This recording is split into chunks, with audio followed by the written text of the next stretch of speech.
5 stages, 1 machine, 1 dangerous word most people never learn: enough. From the child's simple want, to the teen's hunger for status, to the young adult's debt-fueled chase, to the mature adult's life support system of obligations, to the elder's quiet mastery of limits. This is the journey of wealth and desire across a lifetime. Money promises freedom, but without a governor, more becomes a machine that only demands more fuel. Tonight, we examine the poverty of having too much, and why real wealth may begin where wanting finally ends.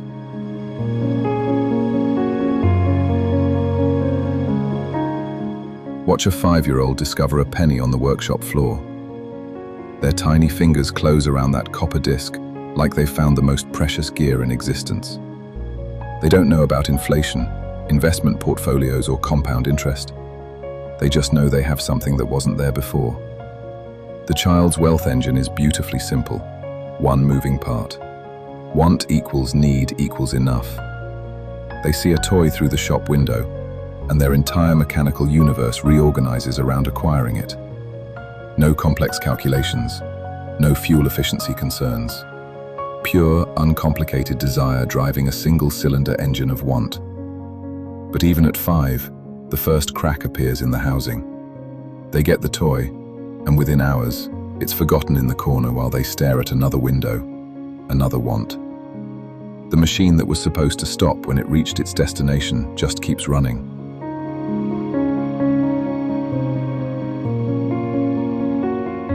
"17 years old, standing in the high school parking lot, listening to engines rev. The sound cuts through everything else because now the machine has multiple cylinders firing. It's not just about having money anymore. It's about what that money can build, what image it can construct, what social machinery it can power. The teenager discovers credit, that magical device that lets the engine run faster than the fuel supply should allow. They don't understand they're borrowing horsepower from their future self. They just know the acceleration feels incredible. Watch them work that part-time job. Every paycheck immediately converted into the external symbols that feed the machine. Designer clothes, electronics, car modifications. Each purchase supposed to be the final adjustment that makes the engine purr perfectly. But the vibrations only get worse. The noise only gets louder. The machine develops a knock. That subtle sound experienced mechanics recognize as impending failure.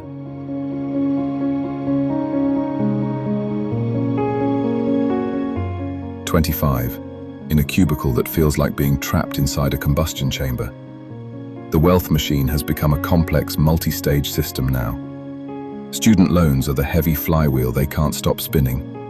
Credit card debt adds friction to every moving part. They've learned to calculate horsepower differently.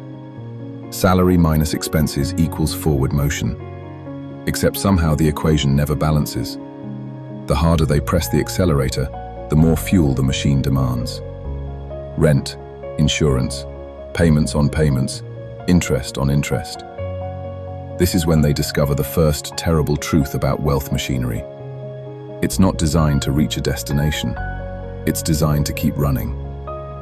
Every financial milestone they thought would be the finish line turns out to be just another checkpoint on an infinite track. They start talking about getting ahead, not realizing they're chasing their own exhaust. The machine has no reverse gear, no neutral, no off switch they can find.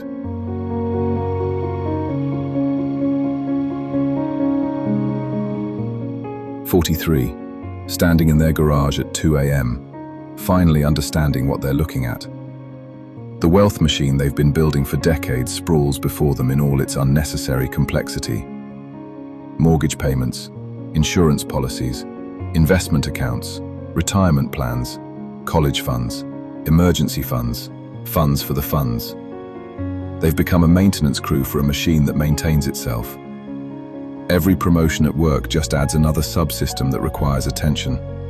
The house needs updates. The car needs replacing. The kids need everything. The machine needs feeding.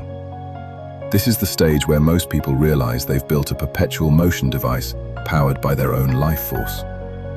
Every hour of their existence gets converted into fuel for a machine that promises comfort and security, but delivers only the need for more fuel.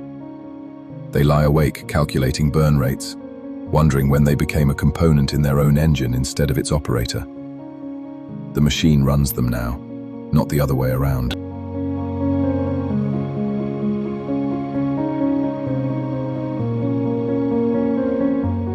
"72 years old, sitting in the same garage.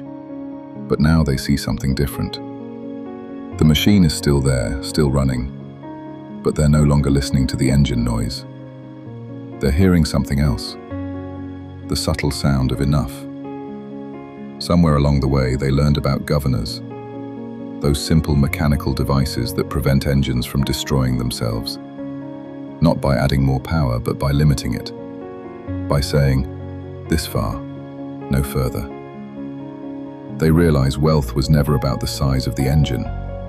It was about learning when to lift your foot off the accelerator. Every sage who ever lived discovered the same thing.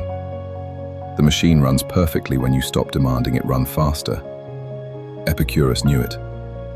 If you wish to make Pythocles wealthy, don't give him more money, rather reduce his desires. He was talking about adjusting the governor. Benjamin Franklin saw it too.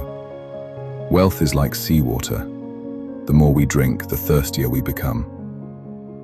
He understood that some engines are designed to create the very problem they claim to solve. The elder has learned the master mechanic's secret. The most sophisticated machine ever built is the one that knows when not to run. They understand now that Seneca was right. Wealth is the slave of a wise man, the master of a fool. The machine was always meant to serve them, not the other way around. But mastery requires knowing which parts are essential and which parts just make noise. Thoreau put it perfectly. A man is rich in proportion to the number of things which he can afford to let alone. True wealth isn't about adding components. It's about removing everything that doesn't serve the machine's actual purpose. Here's what the masters of every generation discovered around their own fires. The wealth machine only works when you install the most important component of all, a governor called enough. Not enough money, enough machine, enough complexity, enough speed, enough noise. The fire teaches us that even the most sophisticated engine can't run without fuel. But wisdom teaches us something more important. The best engines use only as much fuel as they need. Stop adding cylinders to your wealth engine. Start installing governors. The machine you need is simpler than you think, and it's been waiting for you to turn off everything you don't.